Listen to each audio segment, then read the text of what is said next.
everyone. It's continuation of model 5 theory of design of precise concrete. Okay. Next, circular anchorage plate. If there is circular anchorage plate, we have to convert that circular plate into rectangular plate. So how it can be done? So suppose this is circular anchorage plate.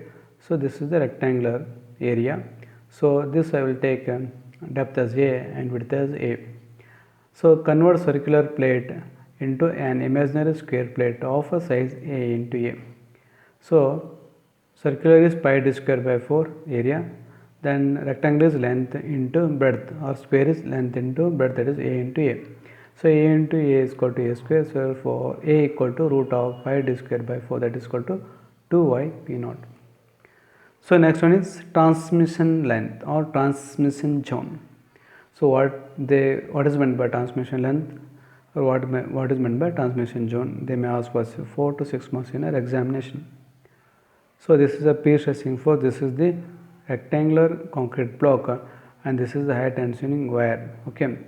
While tensioning the wire, you will see this arrow marks at top and bottom. So here horizontal is bond stress and inclined is radial stresses, and this is the tendon. Okay.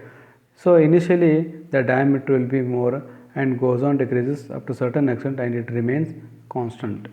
So when diameter, this from the end of the beam where diameter is maximum and where the diameter goes on decreases in between the beam, okay, and forms normal diameter. So from starting to the normal diameter is called as transmission length. When the pre-stressing length tendon is tensioned, its elongates is accompanied by the reduction in the diameter due to the position and the Poisson's effect. When the tendon is reduced, it regains its original diameter at the ends of the pre-stressing member, where it not restrained. Okay.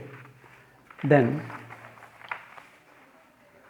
the transverse length depends on the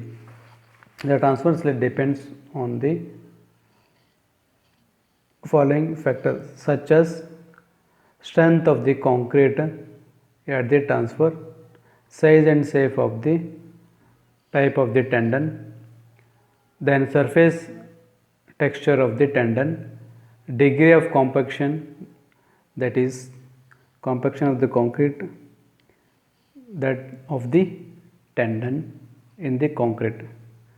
The next one is reinforcement used in the end blocks. The main reinforcement used in the end block anchorage zone should be designed with the stand and to withstand the bursting tension force. The reinforcement is provided in the form of the mats, helix, loops and links. So this is the loops, this is the reinforcement designed for the helix, and this is the mat of the reinforcement. Okay, and lastly this is the commonly used reinforcement for the tendon. Thank you.